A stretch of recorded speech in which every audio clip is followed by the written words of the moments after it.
Yes, I received a letter last night from ES Bersamin saying that the executive will not be attending the hearing on April 3. Nakakalungkot naman kasi alam niyo maraming tanong pa rin, butik pa rin kasi preliminary report lang naman ang kinaya ko.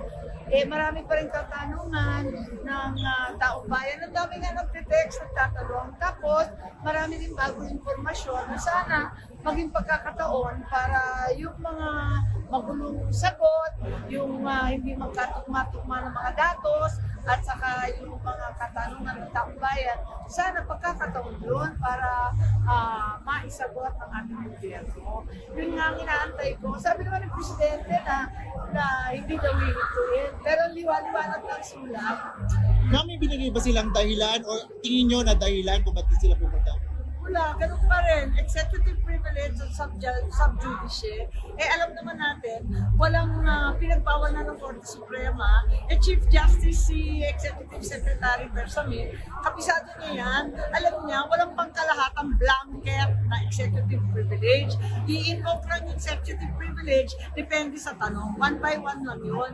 Walang pangkalahatang executive privilege, lahat ng topic.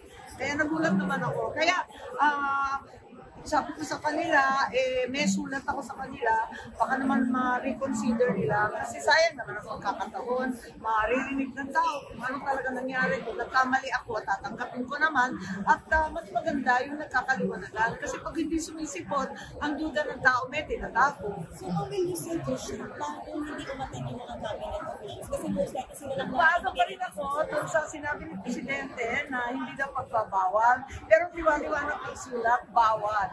Hindi sila a-attend.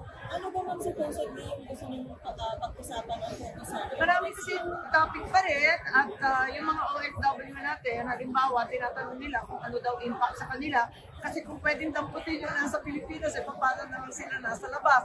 At saka kung may kaso sila, may pagkasa pa sila iuwi. Pagkatapos noon, yung iba pang warrant, kasi hindi naman iisa para kay former President Duterte.